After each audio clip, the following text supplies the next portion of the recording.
Hey guys, my name is Jeremy Black, and if you found this through the ECI 831 class, then it's good to see you guys again. If you didn't get here through that means, then hopefully you're going to learn something about Japanese as well.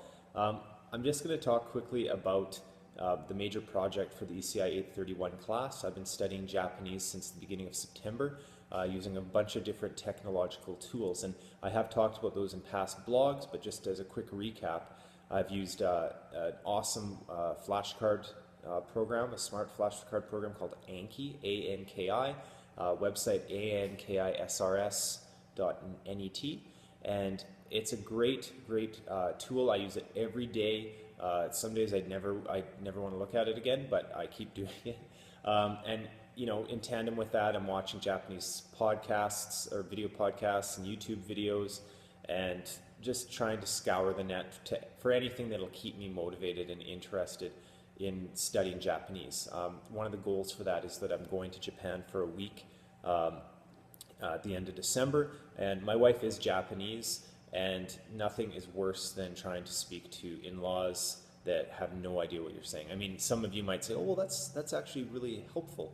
But I'd like to differ. I mean, it'd be nice to have a conversation with her dad, and that isn't about like monkeys on a mountain or something like that, because that's basically what my Japanese has been, the ability of my Japanese has been so far. So practicing since September has been really helpful, and I think I know I've learned a lot. So the goal here is to write the Japanese language proficiency level 4 test, and I actually recently just found an app online that will help me to practice specifically for that. Up until this point, I've mainly been focusing on kanji as well as sentence patterns and building vocabulary. So I still think that I should be doing pretty well towards it, but we'll see how it goes. Anyway, the main reason why I created this video post was to share some Japanese with you.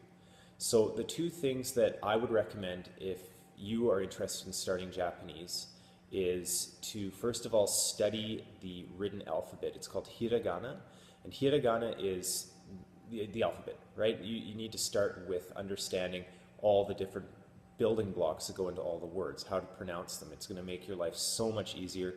When you hear a word, you can relate it to how it's built, and it's going to be so much easier to remember as well as pronounce. So without further ado, hopefully I've got it up here on the screen. That's why I'm hunched over here, kind of like a newscaster. But I'll read it out to you, and if you want to follow along, great. So I'm going to start at the top corner, work my way down, and then work through each successive column. So here we go. A, I, U, E, O, Ka, Ki, Ku, Ke, Ko, Sa, Shi, Su, Se, So, Ta, Chi, Tsu, Te, To, Na, Ni, Nu, Ne, No, Ha, Hi, Fu, He, Ho, Ma, Mi, Mu, Me, Mo, Ya, Yu, Yo, Ra, Ri, Ru, Re, Ro, Wa, O, They say in Japanese, like the ah sound is the first sound that a baby makes when they're born, and the sound is the sound that your mouth makes when the last breath of air comes out when you die. So pretty poetic, right? So that's something that I would recommend. I mean, if you're not interested in writing the language, then don't worry so much about the writing itself. I mean, that's a monstrous task in itself to memorize the style and being able to write all the hiragana. Not to mention the katakana, which is like the foreign word alphabet. So it's a completely different alphabet to be used with foreign words. So the next thing we're going to do is we're going to look at some introductions. If you're interested in going to Japan, or if you have family or friends that are living in Japan, or you have a Japanese relation, or even if you're having a homestay family or a homestay person coming to stay with you, there's nothing better than learning some introductory sentences in that person's language. There's nothing more flattering than that, and I can guarantee if you do that, you're going to make some friends for life. So and I'm not kidding, I'm serious, you should do it.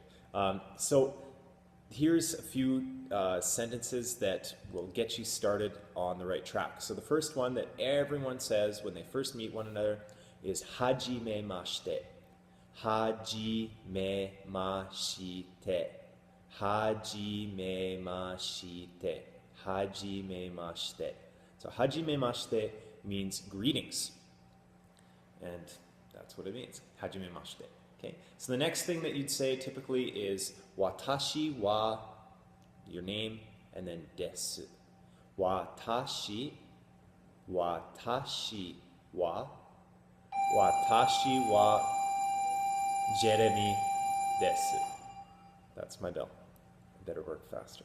Watashi wa Jeremy desu.